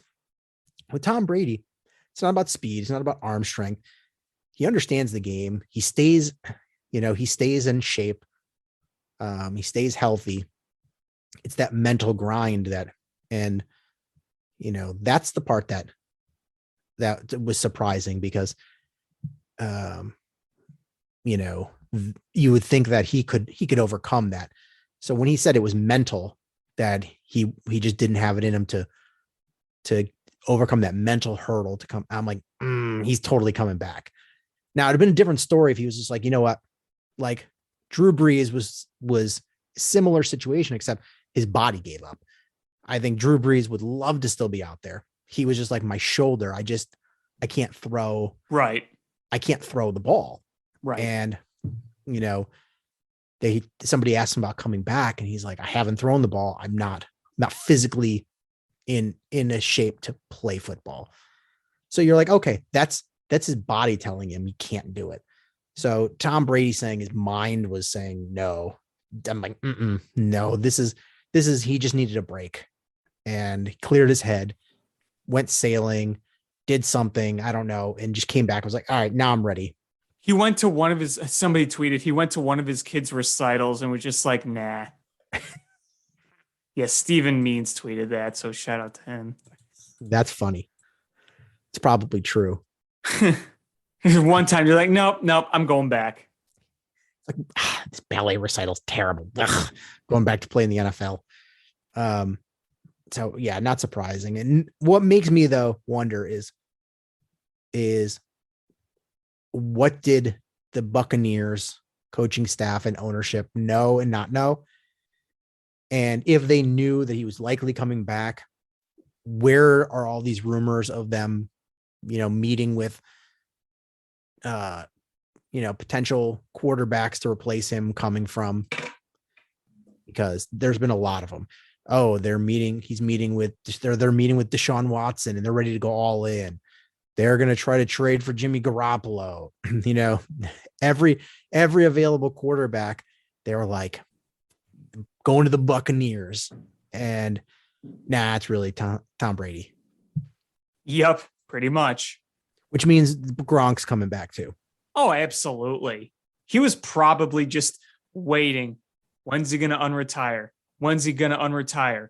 Sees the tweet. Okay, going back. Gronk's funny. Like I read a thing that he's never spent a cent of his NFL earnings. Really? He only spends what he makes in endorsement deals. So he never touched his NFL salary. So it's just like going out there. He's just doing it because he loves playing football. That's a shit ton of money. He's made a good amount of money. Wish I had that money in the bank. I know, right? Wish I had some Gronk money. Don't we all? Gronk career earnings. Let's see. Career earnings according to SpotTrack. $70.629 million. Wouldn't that be awesome to have that lying around? I know, right? And then he's probably going to get another 8 to 10 this year. Mm-hmm. Because he got 8 last year. So probably get like 8 again this year. It's crazy. Yep. It must be nice. Yeah, I just got an extra 70 million laying around that I don't use. Yeah, I have it in this empty pickle jar, and I got some of it in this cabinet over here, some in my pillow. Well, if I remember correctly, remember the show MTV Cribs? Yes. I think they did one with like Method Man or Redman, and he like lived in like this junky place, and he had like money in canisters around the place. That's like a Gronk. shoebox. Like Gronk's, he's like, yeah, I keep this in my mattress, and it's just like this giant, like odd shaped mattress. It's all lumpy and offset. Those are all $1 million bills. His napkin holders. Oh, that's where that money went. Yeah, he goes to the bathroom. He just wipes his butt with tens. It's like, I was out of toilet paper, so I just used this thing of tens. I don't use them for anything. It's like SpongeBob. We didn't know what to do with all the money. We tried burying it, shredding it, and burning it. But at the end, we decided to give it all away. It's just a stand that says free money. Gronk. I mean, he probably when he goes out and parties, that they pay, the host pays for everything because Gronk brings people in. So that's got to be the life, man. No kidding. Gronk. But I don't really want to talk Blackhawks because they're terrible. And trade deadlines in a week. And God knows what they're going to trade. Yeah, we'll see. They better trade everything that's not nailed down. I will say it's been at least fun to watch Dylan Strome and Patrick Kane lately. They've been playing really, really well. And even Taze has been playing better. Not $10 million better. No, but at this point of his career, I don't know if you're going to get much more. Does he retire, or does he just keep trying to play? I think there's going to be a point where it just ends, where with the concussion issues and the stress on the body, I think there's going to come a day where he just says, you know what, that's it. Because look, this team isn't going to be playing for a Stanley Cup anytime soon. No, they're not. And, it sucks because Like, you would like to see him retire as a Blackhawk, but you can't re-sign him. This is he's got what when does his contract end? It's in a few years, I think. Next year? I think next year's the last year. Is it next year? I've kind of lost track, honestly. Yeah, so next year is the last year of him and Kane's contracts. So I mean, you can't sign him because he's not gonna go from a 10-something million dollar a year contract to like a $2 million contract, right? Right. So I don't know. I think after his contract's up, he's going to do some thinking. He might just decide, you know what? I'm done. maybe, but honestly, can the Blackhawks build a contender with Seth Jones contracts on the books? Well, I mean, you would hope. Hopefully that one contract shouldn't hinder everything. I mean, it's a big contract. It is, but, cap's going to go up as years go by. Not enough. That was Stan Bowman's last fuck you to this team. Yeah, it really was. It really was. Yeah. So you got 2 years left to Kane, 2 years left to Taves, 2 years left to DeBrincat.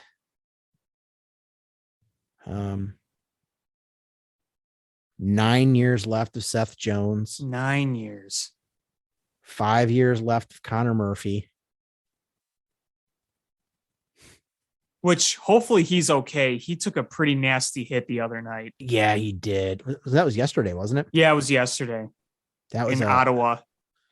Yeah, that was not a good hit. That was scary. So you hope he's okay. Yeah, let's see. So Kubalik is a restricted free agent after this year. They're probably going to trade him. You got next year is the last year of Brandon Hagel. This is the last year under contract for Jujhar Khaira.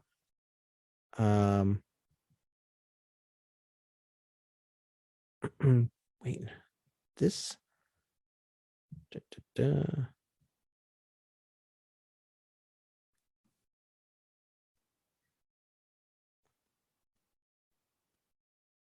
Wait, I don't.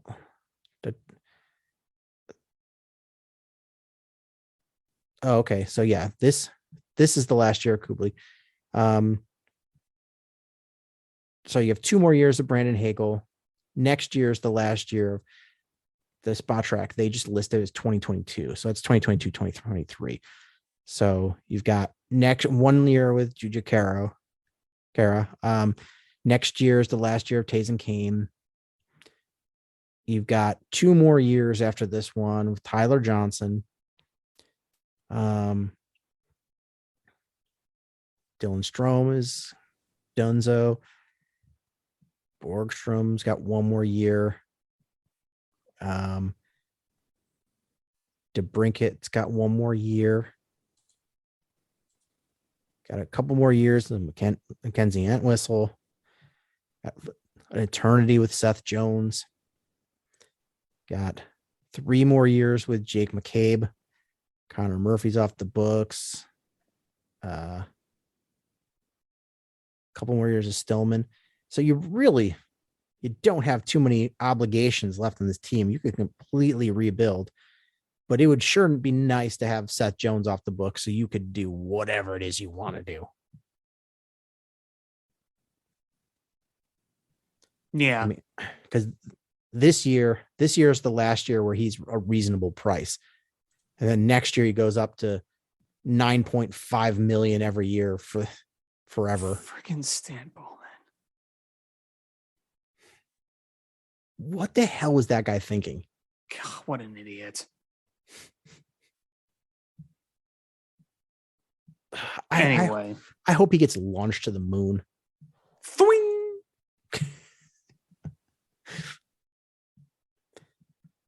But yeah, so we'll talk more as we get closer.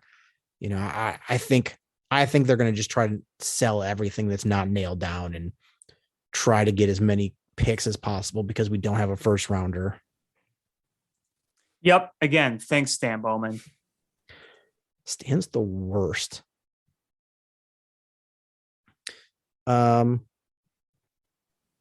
just quickly scanning to see if any new news came out. Correa is talking with the Astros, nothing anywhere near imminent, but they're in talks again. I wouldn't be surprised if he ends up going back there. No, that's my prediction.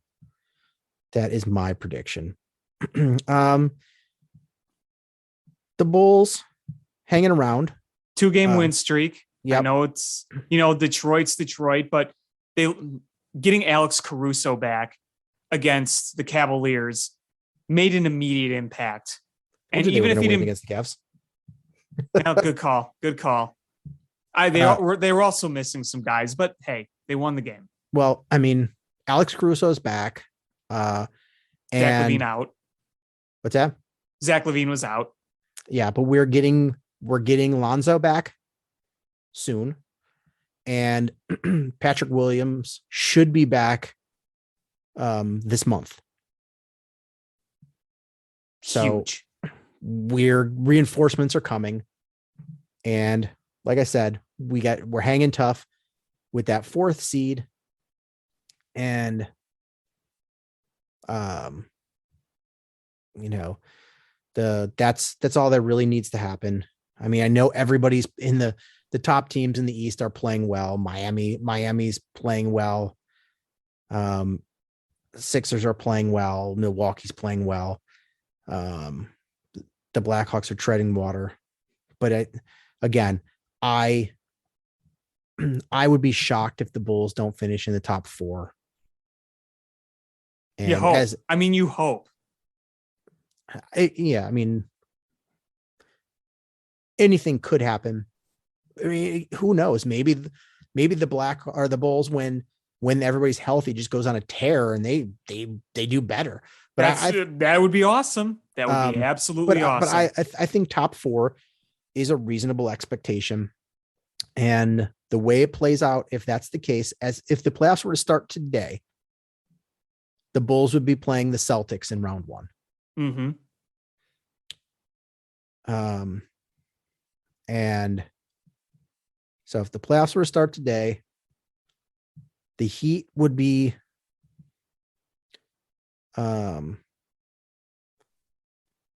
playing the so there'll be the play-in game.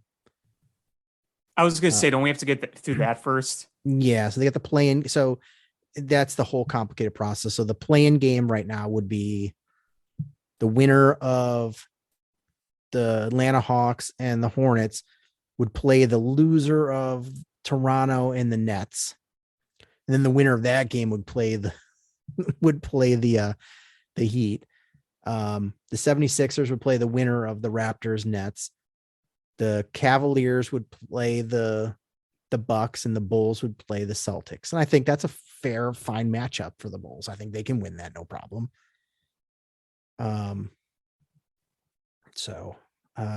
That's, yeah, I'm okay with that.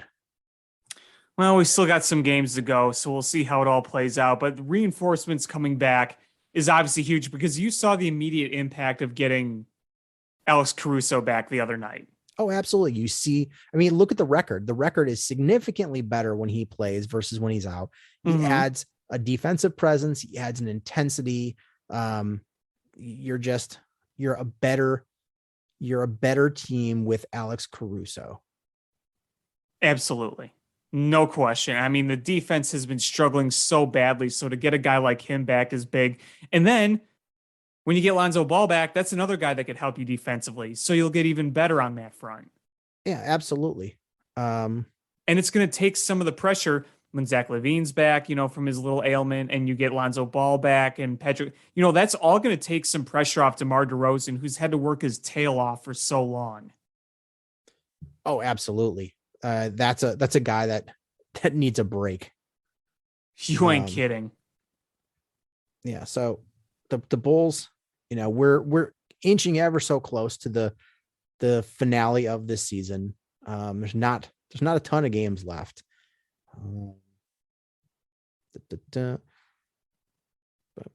Where are we?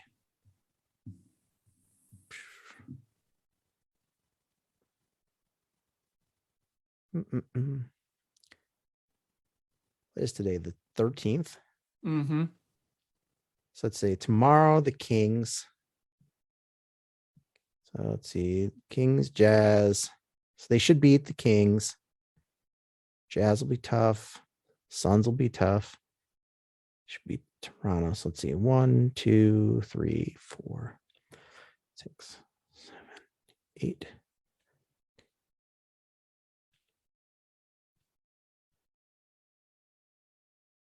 $15 more games. And they're finding their end way through that super tough stretch.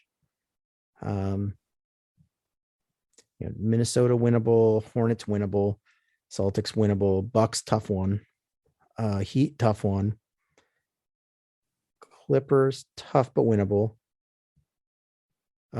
Washington winnable, Knicks winnable, Cavs winnable, Pelicans winnable, Bucks tough, Raptors winnable, Suns tough, Jazz tough, Kings very winnable. So they very well could just go on a nice run through that. That'd be ideal.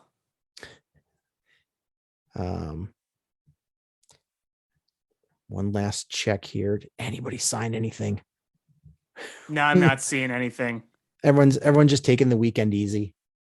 Yep. It's going to all happen when we're at work tomorrow or the next day. Phone's going to be blowing up and I'm going to be at work busy. In awesome news for the Bears, the Vikings signed Kirk Cousins to an extension. Yeah, let's forget that we got swept by them this year. Yeah, but we had Matt Nagy. I know. I know. So yeah, so they're gonna have him for 2 more seasons. He signed a 1-year, $35 million guaranteed contract extension. That's good because they're not winning a Super Bowl with Kirk Cousins. And that just makes it easier. And yeah, I guess we didn't even talk. Well, to mention quickly. So the rumor is that Aaron Rodgers signed a 4-year, really expensive extension, keeping him with the Packers.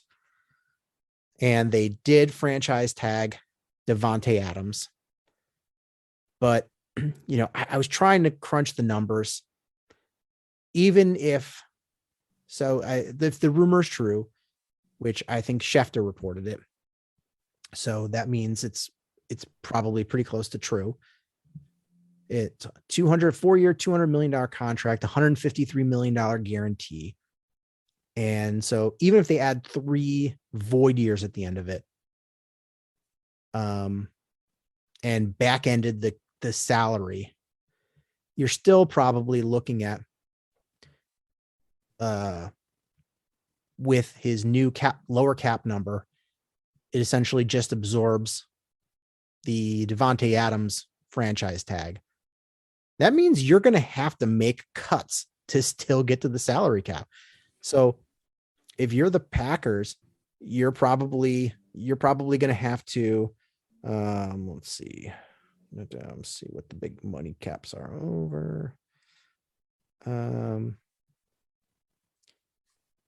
If you are the Packers, you're still probably going to have to cut Zadarius Smith and Preston Smith and Randall Cobb in order to get under the salary cap. Yeah, they're going to have a lot of work to do, and we'll see how accurate that report is. I mean, if it's not accurate, I don't know how they get under the salary cap with Aaron Rodgers number the way it is. I mean, it's going to be a shit ton of money. We all know that. I just wonder if it's that many years and if the money is right on or a little off. I don't know. But either way, we know it's going to be a lot of money. So if you cut the Zadarius Smith, Preston Smith, Randall Cobb, and restructure Aaron Rodgers, you should be able to sign your rookie class and add some bare bones minimum salary players to fill out your roster. And that is it. Well, they're going to need to draft pretty smartly then. Because you're not going to be able to sign any of your wide receivers other than Devontae Adams. I mean, I guess you could get rid of Jordan Love because he's never going to play for you. Well, weren't they talking about trading him? Weren't there rumors about that to get another draft pick? Just don't know how much he's worth at this point. But who's going to take him? I don't know. I don't think that there's going to be a huge demand for him. I mean, you paid a first round pick, but he hasn't played, so and he's going to be expensive. So why would somebody trade for him and pay him millions of dollars a year when you've never seen him play? I'm not saying it'll happen. I'm just saying I think that's what they want to do. Yeah, well, I mean, I want the Bears to be able to trade Nick Foles and get a first round draft pick. So, well, wouldn't that be something? So I was messaging with Brad Spielberger from Over the Cap over the weekend because I was doing some playing around on Over the Cap, the salary cap calculator. And if the Bears cut Nick Foles, they only save like $3 million. Yeah, it's not that much. But if they trade Nick Foles, they save a lot of money because he has it's money that's not dead cap money, but it's guaranteed salary that if they trade him, the other team would have to pick up. So if they cut Nick Foles, it's like $3 million ish. But if they trade him, they get like $8 million savings. Yeah, that makes sense. So just don't know if there's gonna be any takers. I don't think you're going to get a taker on him, but boy, if you could just, I mean, even if you swapped 7th round picks, where you just like, hey, we moved up in the 7th round and you're able to get $8 million in salary cap relief, you could sign a free agent backup quarterback for much less money and have some savings there. So just saying that option is probably on the table going forward. I mean, it would be ideal for the Bears. That's for sure. Absolutely. I mean, I like Nick Foles as a backup quarterback. I've said this before. If he's still on the roster, he ends up being their backup. I'm not going to complain too much, but if you're able to save that money. Yeah, I like $8 million in cap space better than Nick Foles. Yeah, you're probably right. Is there anything else you wanted to talk about? No, I think I've said my piece. This was a good 400th show. I enjoyed it very much, and here's to many more. Yeah, so I want to thank everybody for listening. Please hit subscribe however you listen to podcasts, whether it's iTunes, Stitcher, YouTube, Google Play, Spotify, etc. Share this podcast with your friends. It's how we grow the show. Follow us on social media at Swerski Sports, Facebook.com/Swerski Sports, SwerskiSports.com, or Alex is back on Twitter. What is it again? Alex ShyFanPat2. Correct. ShyFanPat2 or AlexanderJPatCreative.com for all the cool stuff that Alex does. And if you've never seen his paintings, they're really good. I mean, not saying that like I'm surprised that you're a good painter, but they're exceptionally good. So Well, thank you. I'm kudos. glad you enjoy them. I saw the new ones you did. They were very good. Thank you. Thank you. I'm really glad that you and others are enjoying them. So I always appreciate the great feedback. Thank you and many other people for doing it. I hope you put on a big poofy perm wig when you're doing the painting and talk about I need to get little one. mistakes. I need to get one because I'll feel much calmer. But thanks everybody so much for listening. And until next time, bear down. Cubs win! What a lucky break! The good Lord wants the Cubs to win! We thank Dick and God for all they have provided. Cubs win! Cubs win! Cubs win! Oh, I don't want her. You can have her. She's a Packer fan. She can't fit in my van. And she looks like Remember, New Yorkers, smoking crack is not legal on planes. Bears 31 to -7. The Bears. Oh, when the Bears go bearing down, I wanna